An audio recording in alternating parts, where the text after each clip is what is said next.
In the quiet hum of the ordinary, where the rhythm of life pulses with the familiarity of routine, there lies an unseen battlefield, one where the soul, that eternal and fragile essence, is besieged not by spectres of darkness, but by the deceptive innocence of the everyday.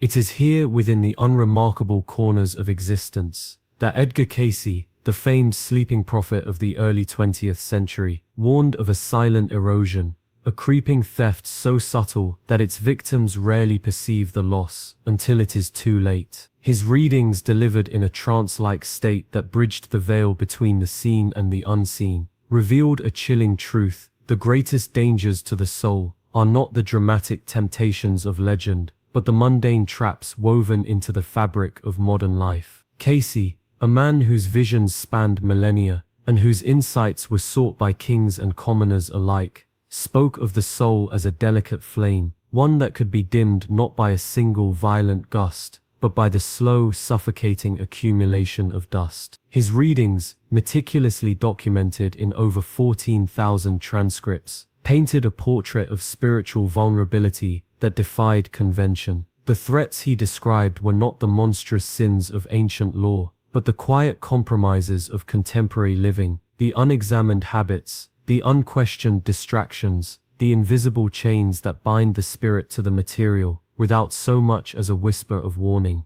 To Cayce, the soul's adversary was not a horned figure lurking in shadows, but the relentless tide of the ordinary, pulling humanity farther from its divine purpose with each passing, unmindful day. Consider for a moment the paradox he unveiled: the idea that salvation and damnation are not decided in grand climactic moments, but in the cumulative weight of small, seemingly insignificant choices. A glance too long at a screen, a thoughtless word spoken in haste, a moment of spiritual laziness, justified as rest, each a thread in the tapestry of the soul's undoing. Cayce's warnings were not cries of doom, but urgent invitations to wakefulness, a call to recognize that the path to eternal fulfillment is often sabotaged by the very things society celebrates as harmless or even virtuous. As we stand at the threshold of this revelation, let us pause and ask, what if the greatest peril to our spiritual journey is not what we fear, but what we ignore?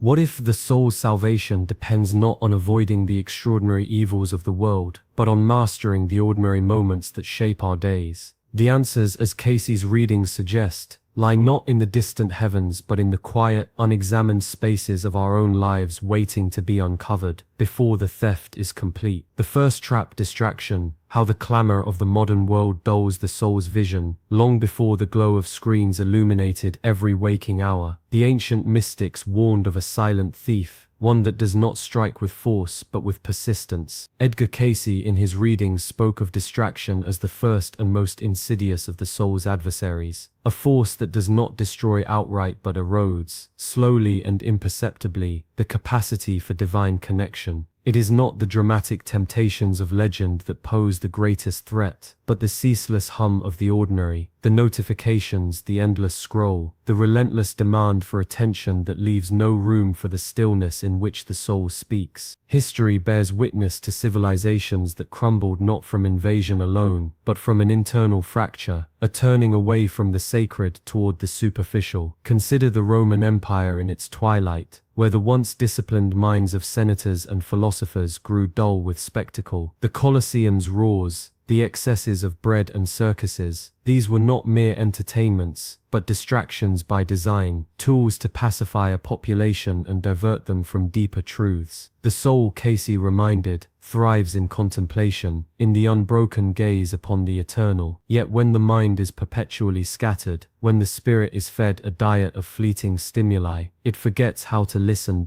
And what of our own age? The modern world has perfected the art of distraction, wrapping it in the guise of convenience and progress. The constant ping of a device, the algorithmic feed that knows just how to hold the gaze, these are not neutral tools, but architects of absence. They steal what the soul needs most: silence. In the absence of silence, the voice of intuition grows faint. The questions that once led seekers to the edges of mystery: why am I here? What lies beyond? are buried beneath the weight of the immediate. The soul, starved of depth, begins to wither.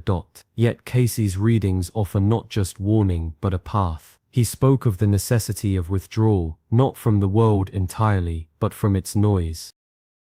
The ancient desert fathers understood this. They fled to the wilderness not to escape life but to reclaim their attention, to sharpen their perception of the divine. The soul, they discovered, is nourished in the gaps between stimuli, in the pauses where heaven's whispers can be heard. So one must ask, where does your attention reside? In the endless loop of the external, or in the quiet chambers of the internal? The distractions of today are not mere inconveniences. They are the first step in a slow unraveling. But to recognize them is to begin the work of reclaiming what has been lost. Perhaps the most radical act of our time is not to seek more, but to dare to stop and listen.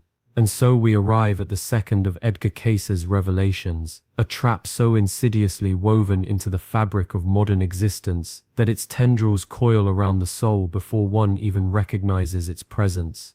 It is the silent thief known as consumerism, a force that does not announce itself with fanfare, but instead whispers through the glossy pages of desire, the polished surfaces of possession, and the hollow echoes of status. To understand its power, one must trace its origins, not merely to the rise of industrialization or the birth of advertising, but deeper, into the ancient corridors of human longing, where the first seeds of discontent were sown. Long before the neon glow of shopping malls, or the endless scroll of digital marketplaces, civilizations have fallen prey to the illusion that fulfillment could be purchased. The Roman Empire in its twilight, drowned in excess, its elite adorned in silks and jewels while their spirits withered beneath the weight of their own avarice. The Dutch tulip mania of the 17th century saw fortunes squandered on fleeting beauty, a collective frenzy that left behind not enrichment but ruin. And in the Gilded Age, as robber barons amassed wealth beyond measure, Cayce's readings warned of a far greater poverty, the impoverishment of the soul, starved by the relentless pursuit of more. Yet never has this trap been so meticulously engineered as it is today. The modern world does not merely offer goods, it sells identities. A car is no longer transportation, it is prestige. A home is not shelter, it is a statement. Clothing, gadgets, even experiences are commodified into badges of worth, each purchase a fleeting salve for the gnawing emptiness within. The soul, designed for connection with the divine, is instead tethered to the cycle of acquisition and obsolescence, its vibrations dulled by the clamor of want. Cayce foresaw this, a humanity so distracted by the material that it forgets the eternal. Consider, then, the cost. Every dollar spent in pursuit of status is a moment not spent in meditation, in service, or in the quiet cultivation of inner light. Every object clutched too tightly becomes a chain, binding one to the earthly, while the spirit yearns for ascent. The great mystics, from the desert fathers to the ascetics of the East, knew this truth. The more one fills their hands, the less they can receive from the divine, and history bears witness to those who learned too late. The pharaohs, buried with gold that could not buy them passage in the afterlife. The medieval merchants who hoarded wealth only to face their final judgment with empty hearts. So one must ask, what altars have you built in the temple of your life? Are they adorned with the transient glitter of things, or do they hold space for the sacred? The soul's currency is not coin, but consciousness. Each choice to resist the siren call of consumerism is a deposit into eternity. Pause now. Look upon your possessions and ask which of these will accompany me beyond the veil, and which have already begun to steal what cannot be reclaimed. The third trap, negativity, the silent corrosion of the soul. And so we arrive at the third insidious trap, one that does not announce itself with fanfare, nor does it demand payment in gold or time. Instead, it thrives in the shadows of the mind, whispering its poison into the quiet chambers of thought. Edgar Cayce warned that negativity is not merely an emotion to be endured but a spiritual parasite, feeding upon the soul's vitality until only a hollow echo remains. History bears witness to its destructive power, for civilizations that succumbed to collective resentment, fear or bitterness did not fall to external conquest alone. They first rotted from within. Consider the ancient city of Babylon, whose towers once scraped the heavens in defiance of divine order. Its downfall was not wrought by siege engines alone, but by the festering negativity of its people, a society drunk on arrogance, suspicion, and the corrosive belief in their own superiority. The Cayce readings reveal that such collective darkness does not dissipate. It lingers a stain upon the Akashic records, a warning to those who dare to harbor similar toxins in their hearts. For negativity is not passive, it is an active force, a black tide that erodes the soul's connection to the light, one resentful thought at a time. Yet the danger is not confined to empires. It resides in the quiet moments when one replays a grudge like a broken hymn, or when the mind, unchecked, weaves tapestries of anxiety about a future that has not yet come. The great mystics of the past, from the desert fathers to the yogis of the Himalayas, spoke of this as the disease of the inner dialogue, where the soul meant to be a vessel of divine light, becomes instead a prison of its own making. Cayce himself described negativity as a vibration of death, a frequency that repels the higher energies seeking to uplift and guide. And so the question must be asked, what shadows lurk in the recesses of your own mind? When the day's frustrations arise, do you meet them with the stillness of a monk, or do you feed them, allowing them to grow into monsters that gnaw at your peace? The contrast is stark. Light thoughts expand the soul, while dark ones contract it, until one is left with nothing but the illusion of separation from the divine. Pause now. Observe the quality of your thoughts as one might examine the clarity of a stream. Are they murky with judgment, or do they flow with the transparency of compassion? The choice is not between happiness and sorrow, but between nourishment and starvation, for the soul cannot thrive in the barren soil of negativity. And if the path forward seems unclear, remember this: every thought is a prayer, and every emotion a magnet. What are you summoning into your life? The fourth trap, the silent thief of complacency. And so we arrive at the fourth trap, a deceptive stillness, a quiet settling into the familiar rhythms of life, where the soul, lulled by comfort, begins to drift into stagnation. Edgar Cayce warned that complacency is not a loud adversary, but a whispering shadow, one that drapes itself over the spirit, until all hunger for growth fades into the background. It is the unspoken agreement with the ordinary, the unchallenged acceptance of enough, when the soul was meant for so much more. History bears witness to those who recognized this danger. The Buddha, before his enlightenment, was not a man of chaos but of privilege, a prince wrapped in the silken chains of comfort. Yet it was his refusal to remain in that gilded complacency that led him beneath the Bodhi tree, where he confronted the deeper truths of existence. Similarly, Saint Teresa of Avila, in her convent, found that routine prayers and hollow rituals had dulled her spirit. Only when she shattered the illusion of spiritual satisfaction did she plunge into the ecstatic depths of divine union. Even Jesus in the wilderness rejected the tempter's offer of earthly ease, because he knew that comfort, untested, is the death of awakening. Yet, how often do we mistake stillness for peace? The modern soul, cushioned by distraction and the hum of routine, rarely asks, when was the last time I sought a truth that unsettled me? Cayce's readings reveal that the spirit atrophies not from struggle, but from the absence of it. The unexamined life is not merely unworthy, it is a slow surrender. The danger lies not in the storms we face, but in the calm we never question. And so one must inquire, where has the familiar become a cage? What sacred discomfort have you avoided in the name of ease? The soul does not thrive in the lukewarm waters of good enough. It demands the fire of transformation. Will you answer? And so we arrive at the fifth trap. A shadow so ancient it predates written history, yet so insidious it still coils around the modern soul: fear. Edgar Cayce's readings spoke of fear not as a fleeting emotion, but as a spiritual parasite, one that gnaws at the edges of enlightenment, whispering that the unknown is too vast, the the journey too perilous. To understand its power, one must trace its origins, not in the personal anxieties of today, but in the primal echoes of humanity's earliest struggles. Long before fear took the form of financial ruin or social rejection, it was the unseen force in the dark, the rustling in the reeds that froze the hunter's breath. Civilizations rose and fell on its altar. Empires expanded, not just for glory, but to push back the boundaries of the terrifying unknown. The Egyptians buried their dead with the Book of the Dead, not merely as a guide, but as a shield against the fears that lurked in the afterlife's uncharted realms. The Buddha, beneath the Bodhi tree, confronted Mara, the demon of fear itself, before he could awaken. And Christ, in the Garden of Gethsemane, sweat blood in the grip of dread, yet chose to walk forward anyway.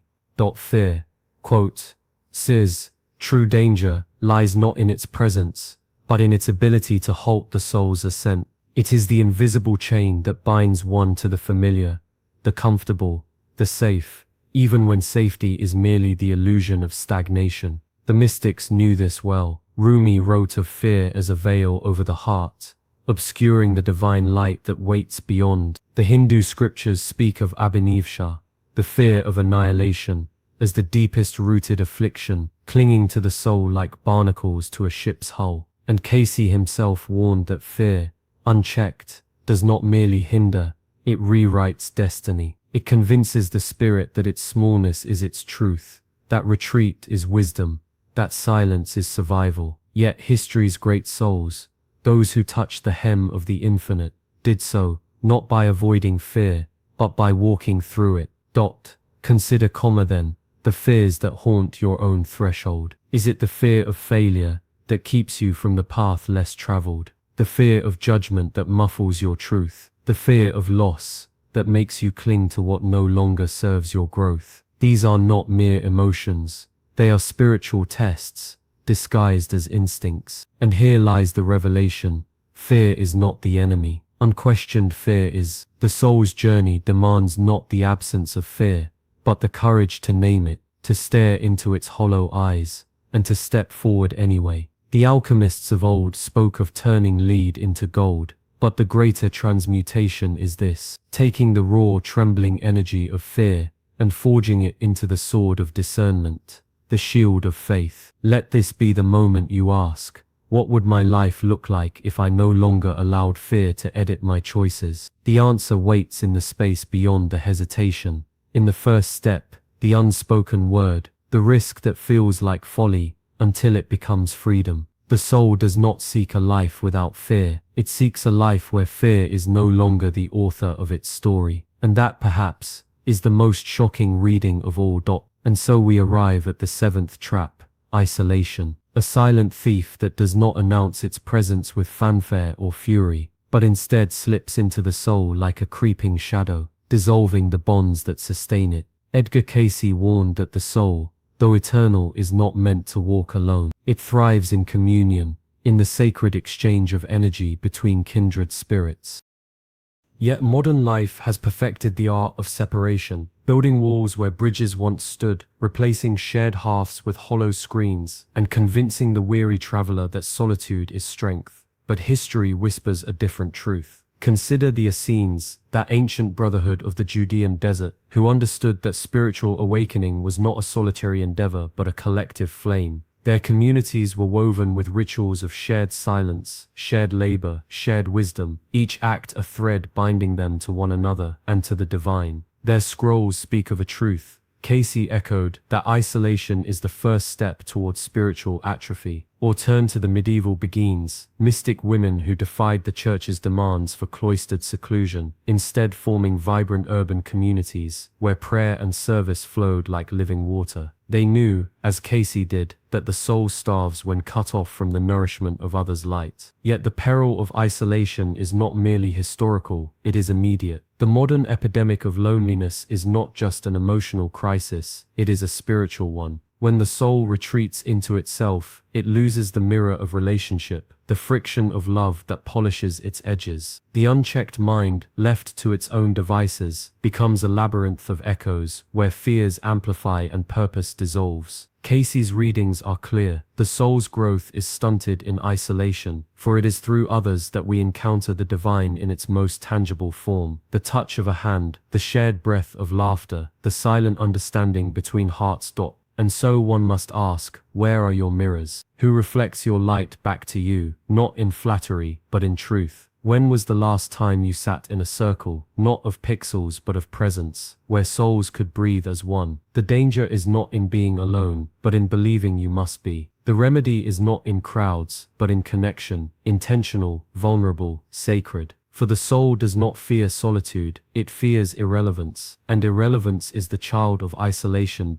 Let this be the moment you examine the walls you've built. Are they shelters or prisons? The path to eternity is not walked in a straight line, but in a spiral, ever returning to the center, where the self meets the other, and the other becomes the self. Break the bread, share the silence, dare to be seen. For in the end, the soul does not ascend alone, it rises on the wings of those who walked beside it.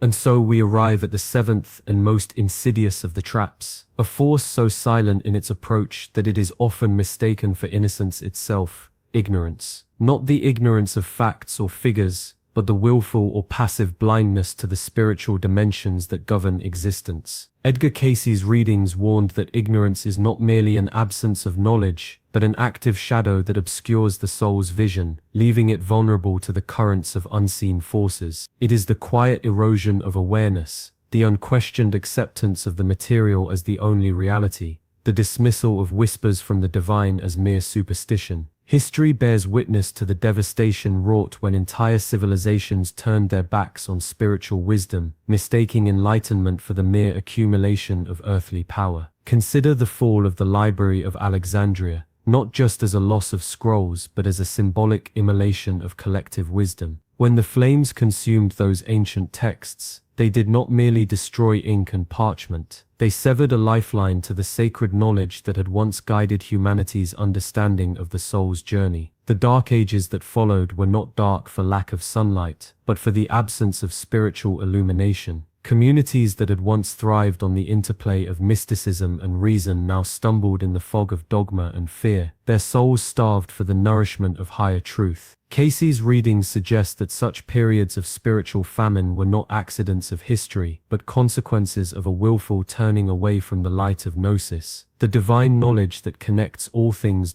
Yet ignorance is not always a relic of the past. It thrives today in the modern illusion of self-sufficiency, in the belief that science alone can map the contours of the soul, or that technology might one day render the mysteries of the afterlife obsolete. The soul, however, does not abide by the laws of empiricism. It demands more than data. It craves meaning. To neglect the pursuit of spiritual understanding is to wander a labyrinth with no exit, where each turn only deepens the disconnection from the divine. The ancient Gnostics spoke of this as the Hyle, the dense, unenlightened matter that binds the spirit when it forgets its true nature. And what is ignorance, if not the ultimate binding? But here too lies the remedy.